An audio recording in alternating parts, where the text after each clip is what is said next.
And we are live. Today is 12th of November and this is OSRA Scrum. Here is Craig, Nick, Sam and me. And well, Nick, let's start with you. Sure, yeah, it should be easy for me to do this because I really have very little to say. I've had a pretty busy day at work today, and pretty much the only thing that I've done since last night's Scrum was I set up a server on Heroku for our production, and I entered the credentials for the S3 bucket that Motosim had set up. So we now have that place reserved and waiting for deployment of our production branch. The next thing that needs to happen is Motosim needs to set up our private GitHub repo that will host the production code. And once that's set up, then we can link it to the Heroku server and start pushing code there. What about the client? Does he accept? No, there's been absolutely nothing from the client. Oh, okay. Okay, what are your plans? My plans are, I guess when I can find time, I suppose I can poke the client again. Although I have to say it is getting a little bit, maybe not frustrating, but I don't always see the point to it because we reach out to them and remind them, and if we have 3 or 4 stories waiting for them to accept, then maybe on one of them there will be some action, but the other 3 just kind of fall by the wayside again. So I'll poke them anyway. We can even push. I think we have two features, or at least one feature and one reworked feature that are ready for deployment to staging. So I can push those out to staging and send them links so that they can look at those stories again, but there are already 3 or 4 sitting in the queue that they haven't looked at yet. Okay. Okay, Craig?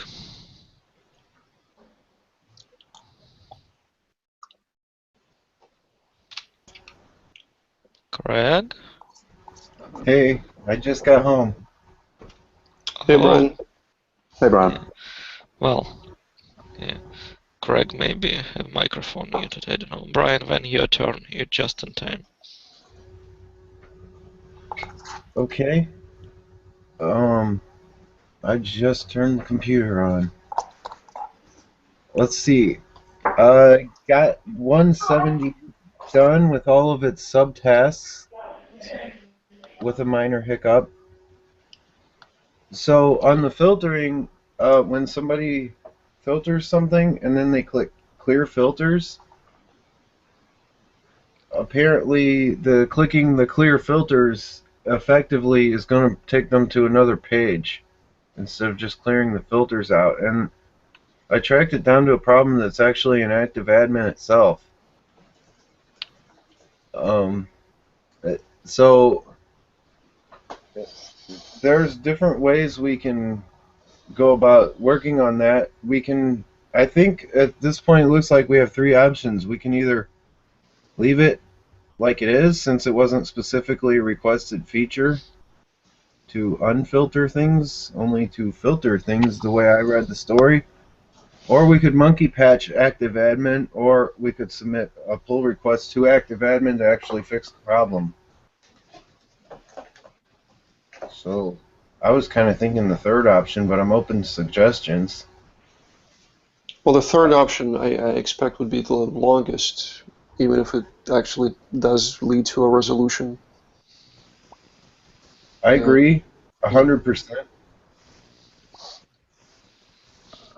So I was investigating the third option earlier this morning, trying to get a dev environment set up for active admin. How is that going? Not awesome.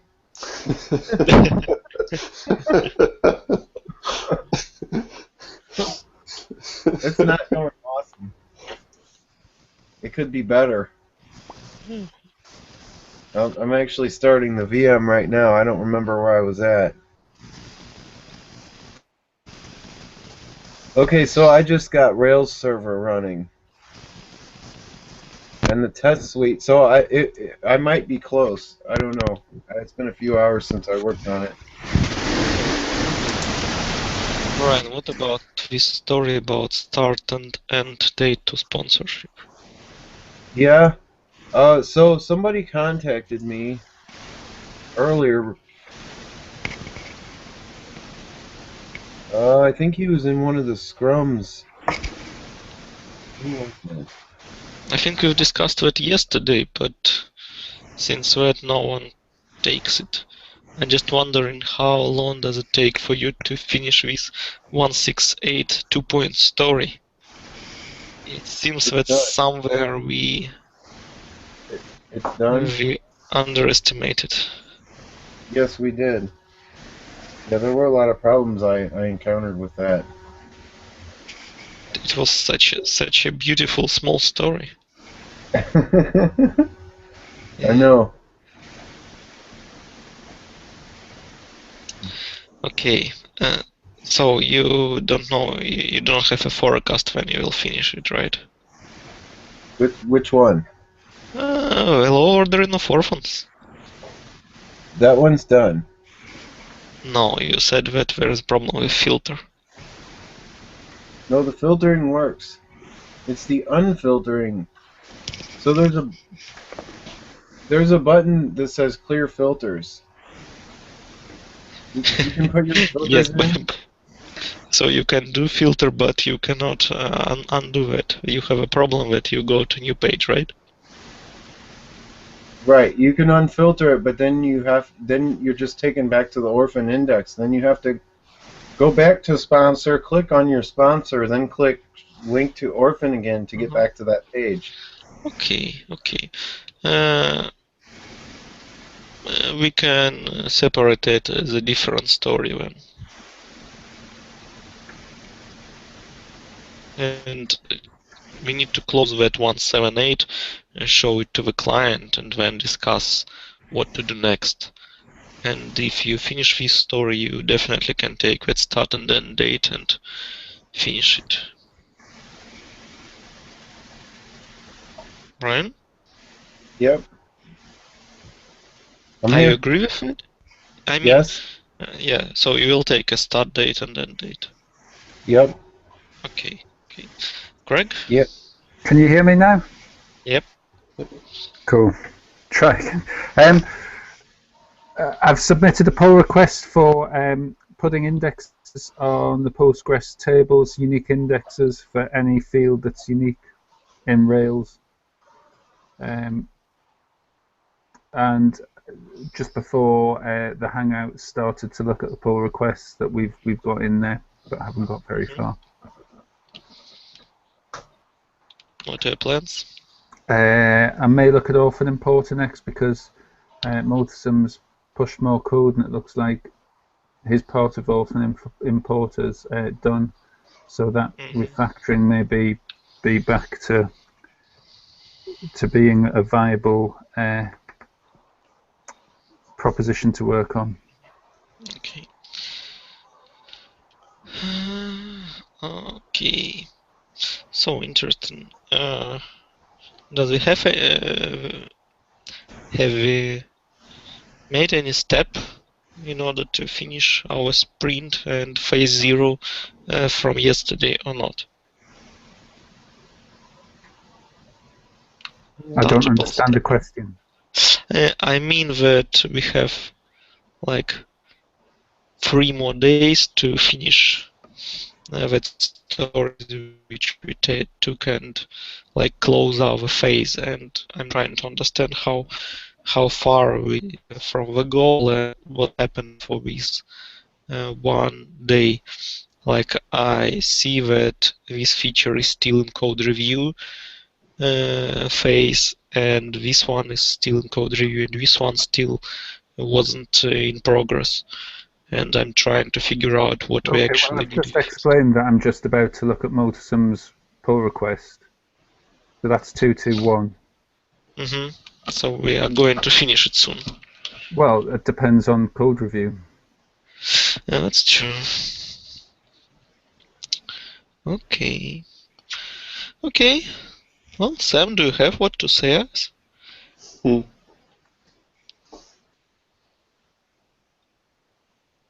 Hey guys, yes, I'm here. Sorry, I was being distracted there. So what was the question, Pavel? Say something motivating, I don't know. Say something motivating. Well, I mean, I'm loving the focus.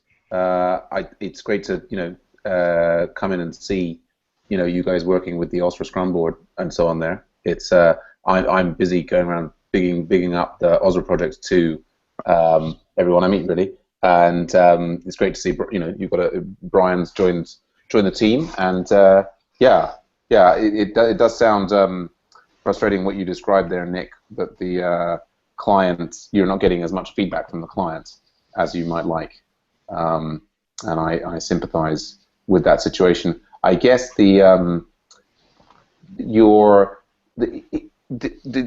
misinterpret there? Is it the case that your main interaction with the client is that you're asking them to electronically update stories in the Jira board, or what's the main media that you use for interaction with the client?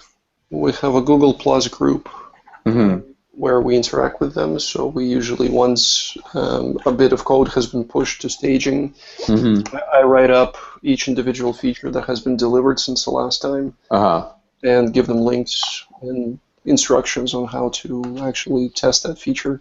Right. But then we have a weekly client meeting on top of that, don't we? Yeah. Right, and the client meeting, that's actually done in a Hangout, and you sort of talk to them in real time. Yep. Yeah. Right. And we have all things to have successful thing, but the only problem with client not that accessible. No. Not that reachable. Well, they have to accept it at some point because they won't get they want phase 0, and they won't get phase 0 until they've accepted the stories. Yeah, So definitely yes, but our burn down is I can cry on it. Yeah, but so are they reliably turning up at the weekly meeting and talking to you in real time? Yes. Yeah. Okay, but so it sounds like and presumably in the weekly meeting you can actually kind of pin them down and say, look, here's this feature on screen share, here's how it works, and you can kind of, I guess the frustration is that you'd love to be getting more input from them during the course of the week that would allow you to close out the features, close out the stories quicker. Yep, moving smooth. Yeah, that's the idea. The other part of it, Sam, is that if we send them a feature to review, they actually have the time to sit down, click on the buttons themselves, upload, import data, look at the process, etc.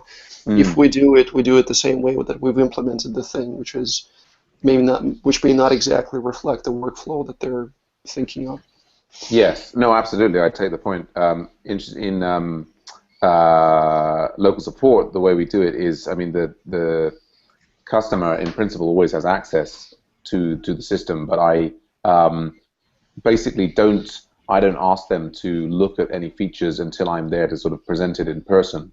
And I guess that does run the risk that, I'm there and I'm interfering and sort of, scaffolding their use of the features. But it's not a problem that we encounter on local support due to those regular meetings. Obviously, you have the same regular meetings. I think it's difficult from the client side necessarily to be responsive. It's relatively rare. I think it's relatively rare to be able to get a client who's able to commit to do things weekly, let alone to sort of give feedback during the course of the week. Although I agree it would be ideal if one could get that to happen.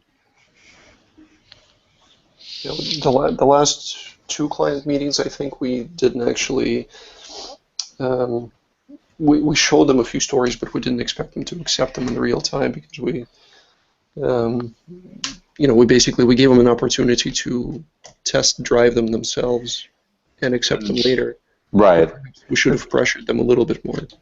I think, though, we do have a concern with the orphan importer in particular because it's a spreadsheet that they upload, and as we've alluded to before, guiding them through that and knowing how you should do it so that there aren't any issues it's going to be one of the main features that they use, and kind of want it battle tested a little bit. Sure. No, absolutely. I mean, I think that no, I totally see the tension there between those two things. I mean, I think that there's no easy solution to that. I mean, it sounds like, I mean, I imagine that they've got lots and lots of other things on their plate, of which this technical system is one, and their time is divided. I guess that anyway, but still very, very interesting to see everything that you're doing here.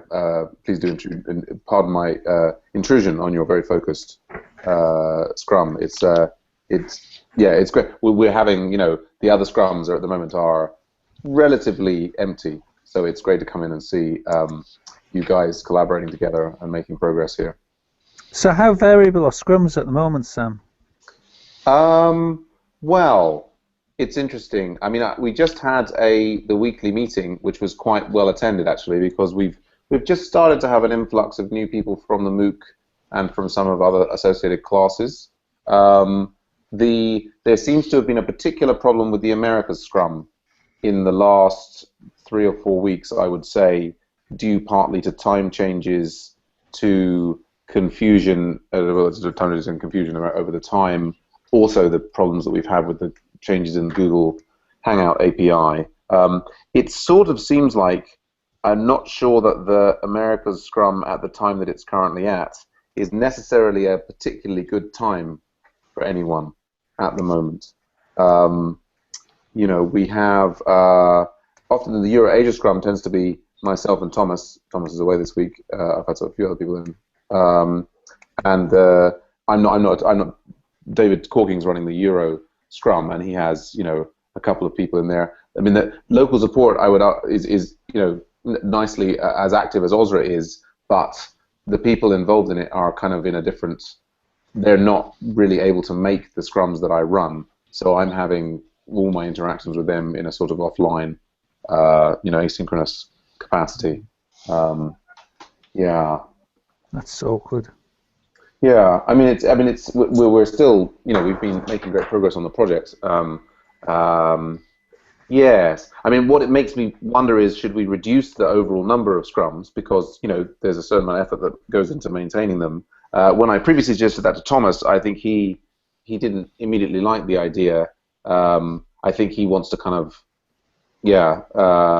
try and get more things going. I'm also keen to get more people in, but I'm also aware that there's an extent to which we started with many fewer meetings in the past, and as activity and interest grew, we increased the number of people involved. The number of points at which people could hook up. But it's I think it's difficult to ask people to carry on running Scrums indefinitely if people are not necessarily making use of them. I think what we ideally need, in the ideal world, we would have some sort of foolproof UX framework where anybody could come and start a Scrum, and it wasn't so much the responsibility of one person. It would just be like you'd arrive in like you're arriving in a meeting room. Oh, and you're there too. We can just start chatting. There wouldn't be any of this hanging around and waiting for someone else to start the Scrum. It would just sort of be a space that you dropped into at that time, and we kind of need some mechanism to allow the Scrum times to vary to best suit when people are actually available. So on that note, partly from input from people in the weekly meeting, I've moved the Pacific Scrum from being at like 1 p.m. UTC to 10 p.m. 1 a.m. UTC to 10 p.m. UTC, with the idea that will, be because I don't think that the 1 a.m. Scrum was ever really running, but.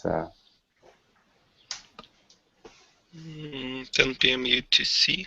Yes. It's 2 hours later, yeah? Yeah, it's about an hour and a half from now. I mean, the other thing that I was thinking, I feel like maybe we would sort of delete the America Scrum and tell people to come to the OSRA Scrum, but I can, having sat in with you guys now, I can see, you're doing a very focused Scrum. I guess the way that you prefer it is that it's all about OSRA, and you don't necessarily want other people coming in and chatting about other projects on this Scrum. Well, coming in to learn about OSRA would be fine, but yeah, about every project, it may vary with Scrum. It's not that good. I don't know about time for America Scrum, because when it moved 1 hour, that Brian cannot attend it, and I cannot attend it too, because just too early for me. Yes, so it may be a question of just the America Scrum should move 1 hour back. I mean, when we had Scrum earlier on, I think before Nick and Craig and Brian joined the project, we had Scrums where we did local support and Cadelia and Website 1 in them, and then had breakout sessions, and the fact that they were combined allowed for a degree of crosstalk between the projects. Of course, there's this tension, isn't there, between wanting to be focused specifically on one project and get exactly the things done needed for that project versus providing space for connections with other projects. I mean, the fact that you guys are on at this time every day, it would be lovely, I think, from the bigger picture of Agile Ventures if other people were able to come in and also hear from you about what other projects are going on to the extent that you know about them, rather than there being scrums on either side that are then empty. But I realize it's not a simple matter. I mean, I think all of the projects benefit from Agile. As you've talked about before, Nick, what you've questioned, what does, for example, OSRA really get from Agile Ventures? It's not really necessarily supporting that much. I think you've said things like, another chat system could be used. There's some documentation in the Agile Ventures website, but it's not necessarily providing services that you guys consume all that readily, which is a fair point. I'm not sure if you still have the same feelings on that. Well, to some extent, Sam, sure. I mean, if I were to describe my interaction with the project on a daily basis, then I go to Jira, I go to GitHub. We run or in Slack, of course, and yes. we run our scrums. We launch them from Agile Ventures. Right. But more or less that's the end of it. The thing is, if everybody wasn't so overcommitted to everything else, I would love to attend 2-3 scrums per day. Here I come to talk about OSRA. Somewhere else I come to hear what else is going on and maybe to introduce OSRA to other people. But it's just, we're trying to carve out whatever time we can. Oh yeah, no, and that makes perfect sense. And no, I realize it's like everybody's doing stuff kind of on the back end of other things, and none of us want to burn and waste time. I guess I think that and I could say that I think the same things are all entirely true of the local support projects in the extent that which it's sort of independent from Agile Ventures. And I go and meet the client in person, and I use GitHub and we use Heroku or Ninefold now. And however, I think that the potential real value for local support and for OSRA and for other projects from Agile Ventures is as a way of meeting new members. So I guess you've met Brian recently, and it's part of. Obviously, you can meet people through other mechanisms, and I guess it's it's. And I think one of the things I was saying in the weekly meeting today is maybe we need a rethink of the way in which people get together. Maybe some people have suggested chat-based scrums or different other things. I mean, maybe it just needs to be done in a completely different way than we're currently doing it. Go on, Craig. Sorry, do you think we're losing critical mass then? I mean, is people not attending scrums that the fact that we have less active users, or is it purely a time zone issue thing? I think it's Well, it's interesting because in some ways, if I compare how things are now to how things were before, the fact that OSRA and local support are both as active as they are, that's, we're at a stage where we're much more active in terms of, progress on projects and committed members than we have been in the past, but partly because as the number of scrums has increased, then things are a little bit thinner on the ground, and I think we've had a combination of technical issues like this Google API one and the time changes that have led to things being kind of smeared out. There is a sort of a natural up and down as a function of all other things that are going on, like we're starting to have a bit more of an uptick of people coming in through through Agile Ventures. I'd almost say I don't know that we have as yet ever achieved critical mass. I kind of see critical mass as being a kind of a state which is sort of more active than anything we've ever seen so far. Yeah. I think we do have. There is a, I mean, I think that it's testament to at least the potential of not necessarily Agile Ventures, but of connecting people online with non-profits. And I've got a group of another 5 non-profits who are all looking for developers, and I'm trying to work out how to advertise that and connect that up with people and so on. I think we've got a fantastic proof of concept in that local support. You could say, well, there was this one guy who did it. The fact that what you guys have done with OSRA just really says, yes, this can happen and this can work. In some ways, I feel it's a marketing issue of just showing people how awesome is this thing that's going on in here. But yeah, we've got to work out how to excite and bring in the next generation and we're competing with there's online games and people. Yeah. Finally, I think there's also a process whereby people great experiences in Agile Ventures and then you become very hireable and get jobs, and that's, I think, sort of what's happened to Thomas at the moment. He's got a lot of paid work taking up his time. So yeah, I mean, and I'm will love to hear ideas from you guys, small changes, radical changes, anything that we can do to adjust the framework so that all the projects can get new members and grow, and new projects can start up. So. The only thing that keeps crossing my mind, and it's not to do with infrastructure or anything, but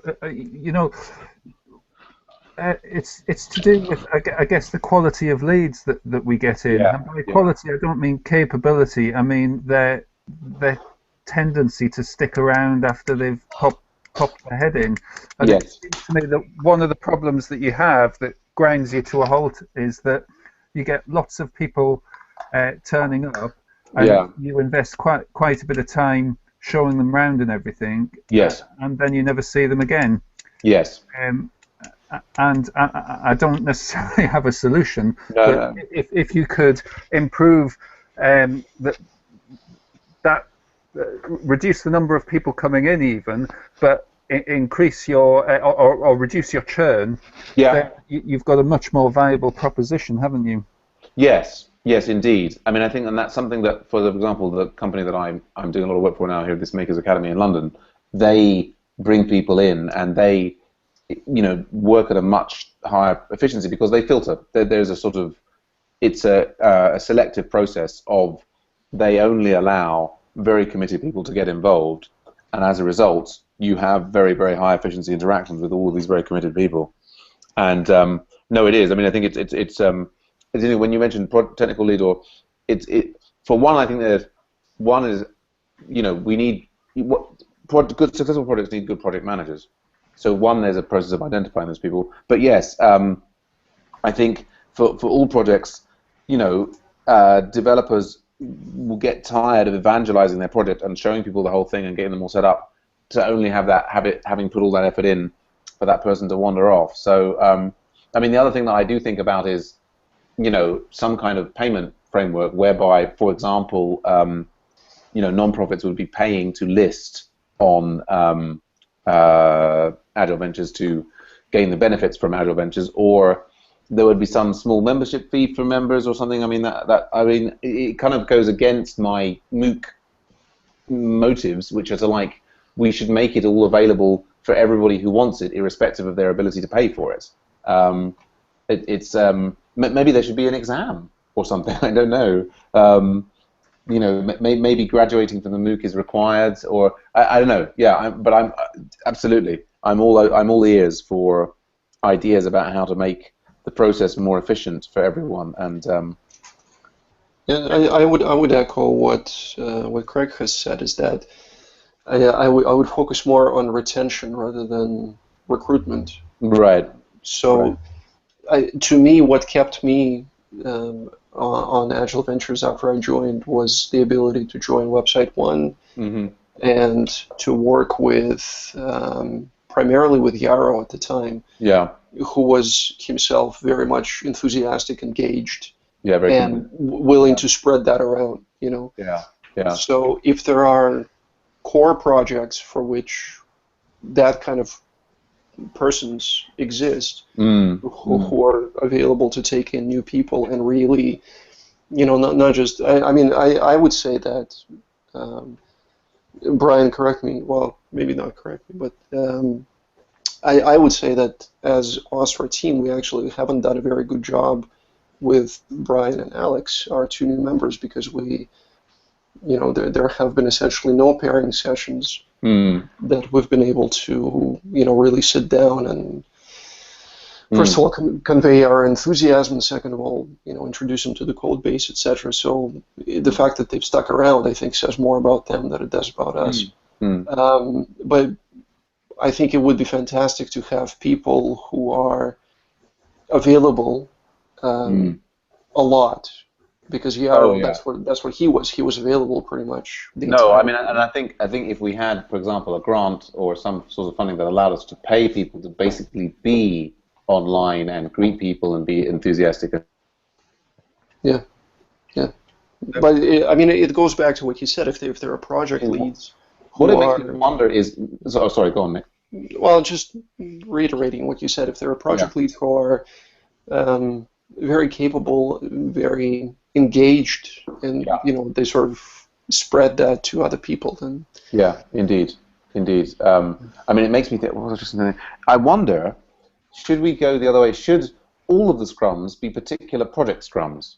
So should there be, rather than, always my idea with the Scrum. The Scrums were just sort of there before we necessarily had that many projects, and they just sort of grew. I wonder if the fact that Brian and Alex stick around here is a function of the fact that the Scrum is very focused. Maybe one way to go would be to make, to only have project-focused Scrums. Do you know what I mean? So like that we had a Website One Scrum and there was a local support Scrum, and just so people knew what they were getting into more. Do you know what I mean? I wonder if that would be helpful. Well, Brian, what attracted you to OSRA? Well, that was one of the big parts. I do have something to add, too. Please. Speaking of this, someone contacted me and wants to do pair programming with me on OSRA tomorrow morning. So I was going to show them around the code base and hopefully see if maybe they will stick around. Cool. That's good news. Doesn't happen very often. Sam, to go back to your question about scrums, I would say, maybe not go all or nothing. Right. But maybe rebalance more in favor of project-dedicated scrums, but still keep one or maybe two kind of all-hands-on-deck kind of scrums where doors are open to everyone. Yeah. Well, and I think I think there's also the weekly meeting. That was how we started, was with just a weekly meeting where it was all kind of open for just general chat. And I think, the interesting thing in some ways is that I do get the sense from some of the new people I'm talking to that they're coming in and they want to see what's going on. They're kind of interested in what's going on. And it's difficult because what you want is showcasing all the projects all the time. At the same time, actually, people, independently of which project they might like to get involved in the first instance, they need a project that is going to be available. There are going to be people around in the same time zone as them. So if all the different projects are kind of advertising, well, this is the main time. This is the main time of day that we kind of do business. Maybe that's the way forward. Anyway, Mind you, we have that same problem here. I mean, none of our time zones match, and that's why we're not pair programming really. Right, but at least you've managed to establish a time at which you can all scrum. Yeah. Yes. Well, except for Motorsim. Okay. We've lost him effectively. Yeah. Well, yes. I mean, it swings and roundabouts, isn't it? I mean, I guess in the ideal world, and would be the situation where I'd say critical mass is we would have such a density of people that there would be, that there would be from around the world, whether they were in the same time zone or not, but they might be in a different time zone, but they happen to work late or get up early or whatever it happens to be. Yeah. There would be 5 or 6 other people who you could always pair programming with because there was just so many people involved. But maybe I don't know if we can ever achieve that, but it's an interesting idea. Yeah.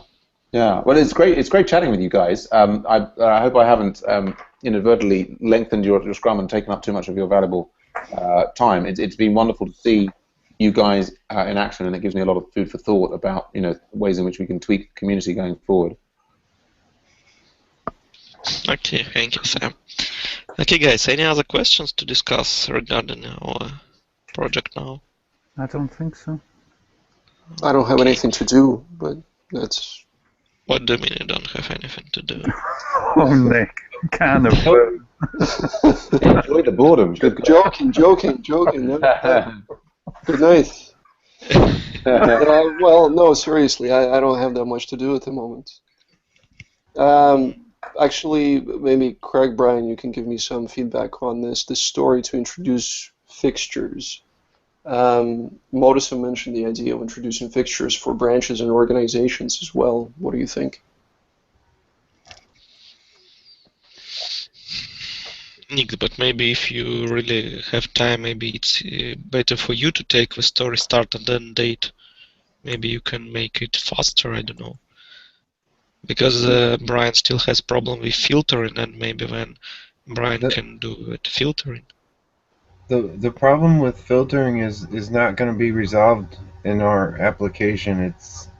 It's not. I mean, it's a problem. I don't like the way it works, which means it's a problem. But technically, it works. Yeah. I think for phase 0, technically is good enough, Brian. Okay.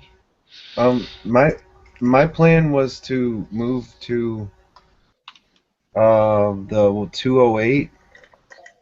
Mm-hmm. Unless anybody is objecting to that. Okay. Yeah, okay. I'll just focus on pestering the client then. Well, you talked about, I mean, to answer your question on fixtures, Sam just picked a fight. Fixtures are evil. Careful with fixtures. They're not. And this code review, Nick, we have many Brian's. Yeah. I can go through Brian's PRs. We have a number of models where we have a very small amount of data and it never changes. Sam. Oh yeah, no. I think that there are places where you can argue that fixtures should be used, but they need to be used extremely carefully. Yeah. Used as probably where dependencies might be burnt by them many times in the past, and I much prefer factories. But I agree, there are some situations where they can be justified. In fact, we had factories implemented for everything, and they were such a pain that we ended up going back to fixtures. Okay, well, I would say in that case, well, that's interesting. Yeah, we use factories extensively in certain places, and they've been lots of fun, although I do try and avoid factories where possible. I mean, ideally, I like my tests to run without touching the database, if possible. Okay, well, Nick, when your goal is to merge with Brian's PRs, or answer to them quickly, and Brian will work with a story. Yeah? Okay, sounds like a plan. Okay, great, guys. Then see you tomorrow. Thank you, everyone. Can I just ask you, Pavel, I just wanted to say, would it make sense to move the America Scrum an hour later? Just it seems like, at least currently where it is, it's not of any use to anyone. I think it makes sense to 900. Yeah, okay, I'll just go ahead and do that, and Yeah, I think that makes It is sense. Brian who would participate Yeah. in it, and I have more chances to join it than now. Yeah, it sounds like Brian and you can't make it at the current time that it's ended up as a result of the time change. So Yeah, I I'll even pick it had up. problems with attending at 1900, but with 1800 it's almost impossible. Yeah. Yeah, I'll move it, and we'll see how it Okay. goes. All right, thanks, Okay. guys. Great to see you all. Take care. Yeah, thank you, Sam. All Thanks, right. guys. Bye bye. Bye for now. Okay. Bye.